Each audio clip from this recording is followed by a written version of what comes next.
চাওক আপোনাৰ যদি এটা হাঁহ কুকুৰা পোহা ফাৰ্ম আছে বা আপুনি যদি হাঁহ কুকুৰা পোহাৰ কথা ভাবিছে বা ফাৰ্ম এখন খোলাৰ কথা চিন্তা কৰিছে বা হাঁহ কুকুৰা পোৱালি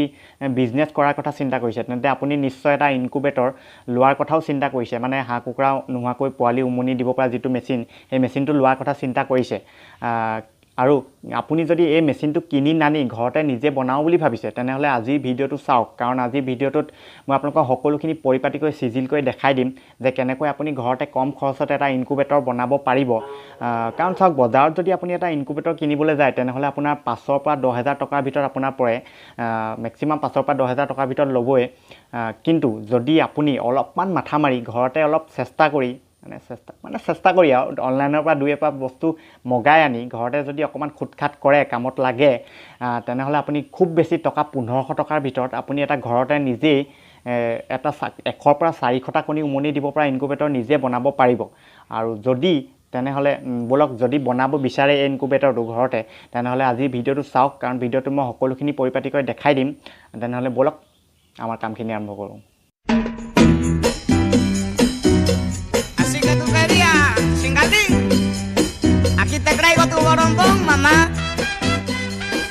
চাওক ইনকুবেটৰটো বনাবৰ কাৰণে আপোনাক প্ৰথমতে লাগিব এনেকুৱা এখন টেম্পাৰেচাৰ কণ্ট্ৰলাৰ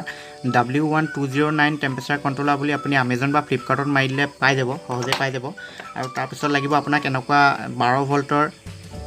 ভল্টৰ DC CPU ফেন এইখনো আপুনি Amazon বা Flipkartত সহজে পাই যাব এনেকুৱা দুখন লাগিব যদি আপুনি ইনকুবেটৰটো ডাঙৰকৈ বনাব বিচাৰে তেনেহ'লে দুখন লাগিব যদি সৰুকৈ বনাব বিচাৰে তেনেহ'লে এখন হ'লে হ'ব এখন লাগিব তাৰপিছত আপোনাক দুটা বাল্ব লাগিব যদি ডাঙৰকৈ বনাব বিচাৰে দুটা বাল্ব যদি সৰুকৈ বনাব বিচাৰে এটা বাল্ব তাৰপিছত আপোনাক লাগিব দুটা হোল্ডাৰ তাৰপিছত লাগিব এটা পাৱাৰ ছাপ্লাই এডাপ্টাৰ এইটো আপুনি 9 ভল্টৰ 1 এম্পিয়াৰৰ পাৱাৰ ছাপ্লাই এডাপ্টাৰ এইটো আপুনি Amazon Flipkartত সহজে পাই যাব তাৰপিছত কেইডালমান ৱায়াৰ দৰকাৰ হ'ব আপোনাক তাৰপিছত এটা প্লাগৰ যোগাৰ কৰি ল'ব আৰু পাৰে যদি এটা গ্লু গান এনেকুৱা এটা গ্লু গানৰ যোগাৰ কৰি ল'ব কাৰণ গ্লু গানটো হ'লে আঠা লগাবলৈ সুবিধা হয় কিন্তু বাকীবোৰ নহ'লে তাৰ লৈ বান্ধি থাকিব লাগে চ' সেইকাৰণে পাৰে যদি এটা গ্লু গানৰ যোগাৰ কৰি ল'ব চ' তাৰপিছত লাগিব আপোনাক এনেকুৱা এটা বাকচ চাওক মই এইটো এটা বজাৰত পোৱা মাছৰ কাৰ্টুন আনি চাফ চিকুণ কৰি ঠিক ঠাক কৰি লৈছোঁ বাহিৰে ভিতৰত টেপ মাৰি লৈছোঁ যাতে হাৱাটো ওলাব নোৱাৰে আপুনি তেনেকুৱা প্লাষ্টিকৰ কণ্টেইনাৰ এটা ল'লেও হ'ব বা কাগজৰ কাৰ্টুন এটা ল'লেও হ'ব কিন্তু যিয়ে লয় যাতে কাগজৰ কাৰ্টুন যদি লয় তেনেহ'লে ভিতৰত থাৰ্মোকল দি ভালকৈ টেপ চেপ মাৰি যাতে হাৱাটো ওলাব নোৱাৰে সেইটো চাই ল'ব তেনেহ'লে এতিয়া বলক বস্তুখিনি ক'ত কেনেকৈ লগাব লাগিব সকলোখিনি ধুনীয়াকৈ দেখাই আছোঁ তেনে বলক চাওক আপুনি প্ৰথমে হোল্ডাৰকেইটা আৰু ফেনকেইখন নিজৰ নিজৰ জেগাত লগাই লওক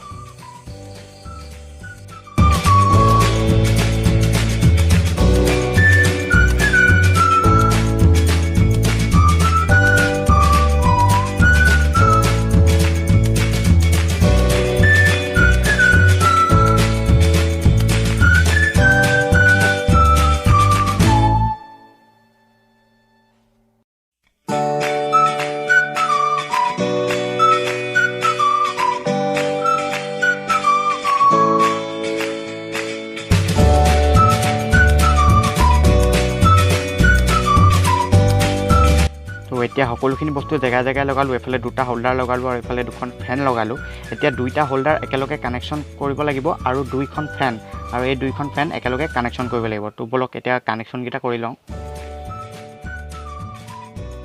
20 minutes later চাওক বৰ্তমান আমাৰ সকলোখিনি কানেকশ্যন হ'ল এটা ছাইডে দুটা হোল্ডাৰ লগালোঁ কানেকশ্যন কৰিলোঁ আৰু এটা ছাইডে দুখন ফেন আৰু দুইখন ফেন কানেকশ্যন কৰা যিডাল ৱাই সেই ৱাইডাল এইফালে এটা ফুটা কৰি বাহিৰলৈ উলিয়ালোঁ দুডাল আৰু এই দুইটা হোল্ডাৰ একেলগে জইন কৰি এডাল ৱাই বাহিৰলৈ উলিয়ালোঁ এইডাল হৈছে লাইট জ্বলাবৰ বাবে ব্যৱহাৰ কৰা হোল্ডাৰ দুটাৰ ৱাই পাত আৰু এইডাল হৈছে ফেনখনৰ ৱাই পাত আৰু এতিয়া এই ফেনখনৰ ৱাই পাতত আপুনি এই এডপ্টাৰটো লৈ ইয়াত দুইটা জইন দিব লাগিব প্লাছ মাইনাছ কোনটো সেইটো আপুনি উলিয়াই আনোতে চিন দি ল'ব প্লাছত প্লাছ জইন কৰি মাইনাছত মাইনাছ জইন কৰি এডপ্টাৰ লগত এই ৱাইৰডাল জইন দিব লাগিব আৰু জইন কৰি ইয়াত ভৰাব লাগিব ক'ত ভৰাব লাগিব সেইটো দেখাই আছোঁ আৰু এইফালে যিডাল বাল্বৰ কাৰণে ৱাই থাকিলে সেইডাল এইটো প্লাগটো ল'ব লাগিব আৰু প্লাগটো লৈ এটা মূৰ ইয়াৰ এটাৰ লগত জইন দিব লাগিব আৰু ইয়াৰ এটা ইয়াত সোমোৱাব লাগিব আৰু প্লাগটোৰ যিডাল ৱাই বাকী থাকিব সেইডাল ইয়াত ভৰাব লাগিব আৰু ক'ত ভৰাব লাগিব এইটো দেখাই আছোঁ চাওক এতিয়া কানেকশ্যনখিনি চাওক এই পাত হৈছে ফেনখনৰ ৱাই আৰু মই চিন দি লৈছিলোঁ সেইডাল আপোনালোকে চিন দি ৰাখিব প্লাছডাল প্লাছ পাত মাইনাছত মাইনাছ চ' এই পাত ফেনখনৰ প্লাছ ৱাই আৰু এডপ্টাৰ ৰঙা প্লাছডাল প্লাছৰ লগত জইন দিব তাৰপিছত মাইনাছৰ লগত মাইনাছ পাত জইন দিব মনত ৰাখিব ৰঙা ৱাই পাত সদায় প্লাছ হয় বাকী ক'লা নীলা যি থাকে সকলোখিনি চব মাইনাছ হয় এতিয়া জইন দিয়া যিডাল প্লাছ পইণ্ট সেই প্লাছ পইণ্টটো এই চাৰ্কিটখনৰ যিটো 12 ভল্ট বুলি আছে এই ইফালৰ পৰা 2 নম্বৰটোত 12 ভল্ট বুলি তাত ভৰাই দিব মনত ৰাখিব প্লাছটো 12 ভল্টত আৰু মাইনাছটো একেবাৰে ছাইডৰ DNDটোত সৰি GND বুলি লিখা আছে তাত ভৰাব প্লাছটো 12 ভল্টত মাইনাছটো GNDত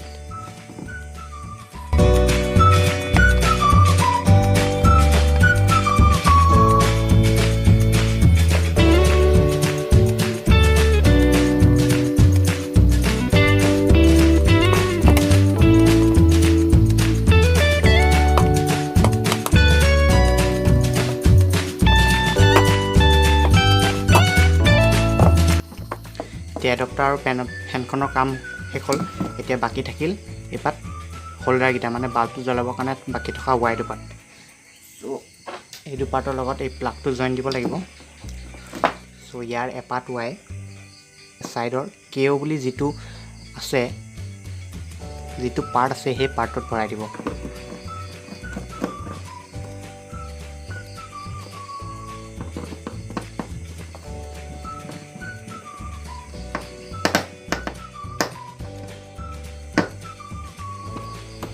এতিয়া হোল্ডাৰটোৰ পৰা ওলোৱা যিডাল ৱাই বাকী থাকিলে সেই ৱাই পাতৰ লগত প্লাগটোৰ এডাল ৱাই জইন দিব এনেকৈ জইন দিব আৰু প্লাগটোৰ বাকী থকা ৱাই পাত যিটো K1 বুলি ফুটা খালী হৈ আছে সেই ফুটাটোত ভৰাই দিব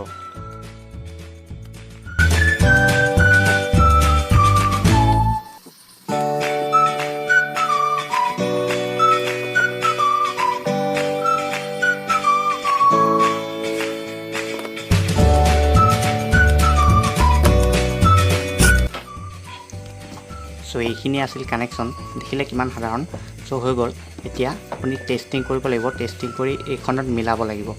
চ' কানেকশ্যন পাতি ইমানখিনি আছিল আৰু কৰিবলগীয়া ইয়াত একো নাই তাত এতিয়া বৰ্ড এখন লওক বৰ্ডখনলৈ টেষ্ট কৰা যাওক আৰু এই ৱায়াৰ কিপাত লগোৱাৰ পাছত স্ক্ৰুকেইটা ভালদৰে টাইট কৰিব কাৰণ যদি ঢিলা হৈ থাকে কানেকশ্যনটো যদি ভালদৰে নাপায় তেতিয়া বৰ্ডখনে ভালদৰে কাম নকৰিব চাওক আমাৰ বৰ্তমান ইনকুবেটৰটো বনাই হৈ গৈছে চ' এইফালে দুটা লাইট লগালোঁ দুখন ফেন লগালোঁ এই পাত ভিতৰৰ ফালে থ'ব এই পাত ইয়াৰ লগত কানেক্ট হৈ থাকে ইয়াৰ লগতে আহিব ভিতৰৰ ফালে এই পাতে টেম্পাৰেচাৰটো জুখিব চ' সকলোখিনি হৈ গ'ল কানেকশ্যন পাতি হৈ গ'ল এতিয়া এইবোৰ জইন দি মেলি ল'লোঁ এতিয়া টেষ্ট কৰা যাওক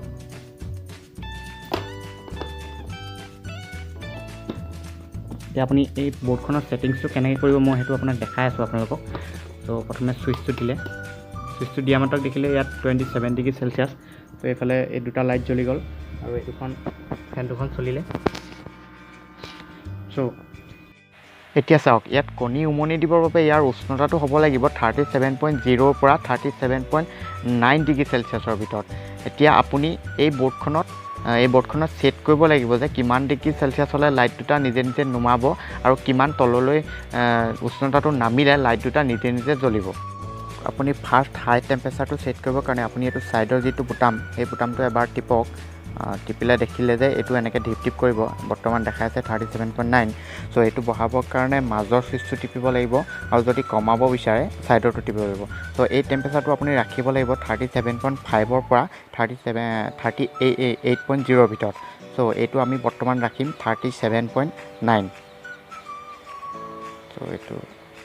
37.9 ৰাখোঁ মানে ইনকুবেটৰটোৰ ভিতৰৰ উষ্ণতাটো যেতিয়া 37.9 ডিগ্ৰী চেলচিয়াছ পাবগৈ তেতিয়া তাৰ ভিতৰত জ্বলি থকা বাল্ব দুটা আপুনি নিজে নিজে বন্ধ হৈ যাব আৰু হাইটো হৈ গ'ল এতিয়া আপুনি ছেট কৰিব লাগিব ল' টেম্পাৰেচাৰটো যাতে কিমান ডিগ্ৰী চেলচিয়াছ তললৈ নামিলে লাইট দুটা নিজে নিজে জ্বলে আৰু টেম্পাৰেচাৰ নিজে নিজে বাঢ়ি যায় চ' ল' টেম্পাৰেচাৰ ছেট কৰিবৰ কাৰণে আপুনি ছাইডৰ যিটো বুটাম অলপ টাইম প্ৰেছ কৰি ৰাখক প্ৰেছ কৰিলে দেখিব যে ইয়াত PO বুলি ওলাব PO বুলি ওলোৱাৰ পিছত মাজৰ যিটো বুটাম সেইটো এবাৰ টিপি দিয়ক টিপি দিলে দেখিব যে ইয়াত P1 ওলাব আৰু পুনৰ ছাইডৰ বুটামটো টিপক তেতিয়া দেখিব 0.4 ওলাব এতিয়া আমি তাত সেট কৰিছিলোঁ যে 37.9 ডিগ্ৰী সেলসিয়াছ ইয়াত আপুনি সেট কৰক 0.9 ডিগ্ৰী 0.9ত সেট কৰক যাতে মানে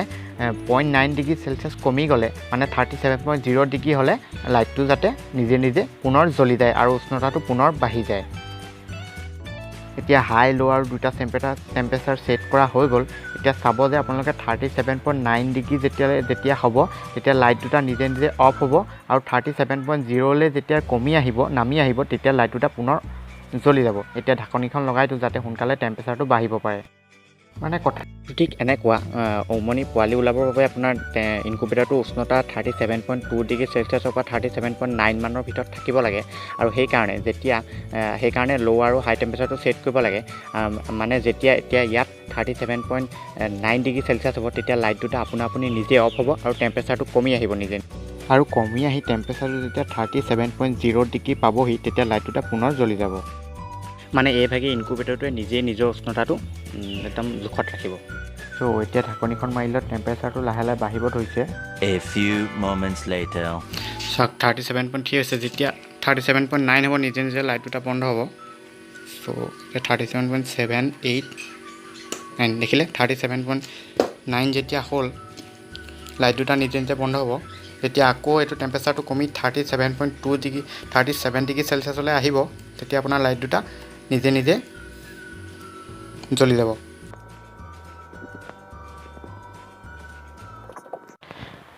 আৰু চাওক লাইটটো অফ হোৱাৰ লগে লগে পুনৰ টেম্পাৰেচাৰটো কমিবলৈ আৰম্ভ হৈছে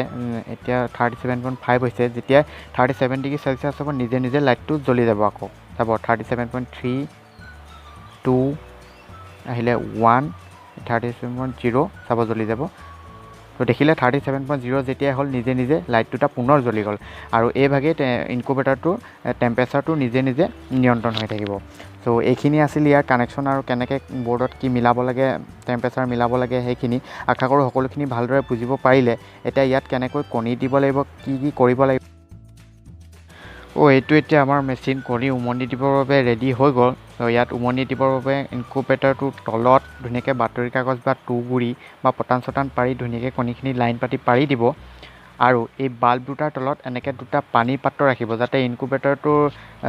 উষ্ণতাটো বজাই ৰাখিবৰ বাবে হিউমিডিটি মানে আৰ্দ্ৰতাটো ঠিকমতে বনি থাকে আৰু কণীখিনিত এটা চিন দি ৰাখিব আৰু দিনটোত 2বাৰৰ পৰা 3বাৰলৈ কণীকেইটা ঘূৰাই দিব যাৰ চিনটো দি ৰাখিব যাতে গম পায় কোনটো ছাইডে ঘূৰালে কোনটো ছাইডে নাই ঘূৰোৱা আৰু মেচিনটো ওপৰৰ ফালে ঢাকনিখনত সৰু সৰু দুটা ফুটা কৰি দিব যাতে অতিৰিক্ত গেছখিনি বাহিৰলৈ ওলাই যাব পাৰে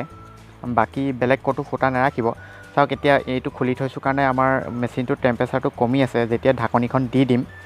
এতিয়া বৰ্তমান 29 পইণ্ট কিবা এটা হৈ আছে যেতিয়া ঢাকনিখন দি দিম তেতিয়া পুনৰ টেম্পাৰেচাৰটো আপুনি ছেট কৰা আগৰ অৱস্থালৈ ঘূৰি আহিব চ' ইমানখিনি এতিয়া এইখিনি পোৱালি ওলাবৰ বাবে 20ৰ পৰা 30 দিন সময় লাগিব অৱশ্যে কেতিয়াবা 40 দিন সময়ো লাগি যায় চ' ধৈৰ্য ধৰক আৰু বিন্দাছ পইচা ঘটক চ' এইটোৱে আছিল আমাৰ ইনকুবেটৰটো আশা কৰোঁ সকলোখিনি ধৰিব পাৰিলে বুজিব পাৰিলে আৰু যদি তথাপিও কিবা বুজি নাপালে তেনেহ'লে তলত কমেণ্ট কৰি সোধক মই আপোনাক নিশ্চয় উত্তৰ দিম আৰু যদি আপোনাৰ লগৰ কোনোবাই ইনকুবেটৰ কিনিব বিচাৰিছে তেনেহ'লে ভিডিঅ'টো শ্বেয়াৰ কৰক তেওঁলৈ যাতে দুই এপত পইচা বচাব পাৰে 2 টকা বহুত বাচি যাব 2-3 হাজাৰ টকাও বহুত দিয়কচোন আৰু যদি ভিডিঅ'টো চাই ভাল পালে তেন্তে নিশ্চয় এটা লাইক কৰিব আৰু যদি নতুন আগলৈও যদি এনেকুৱা ভিডিঅ' চাব বিচাৰে তেনেহ'লে চেনেলটো ছাবস্ক্ৰাইব কৰিবলৈ নাপাহৰিব আৰু লগতে ঘণ্টাটো বজাই থৈ যাব অলপ নহ'ব আৰু ইমানেই দিয়ক বাই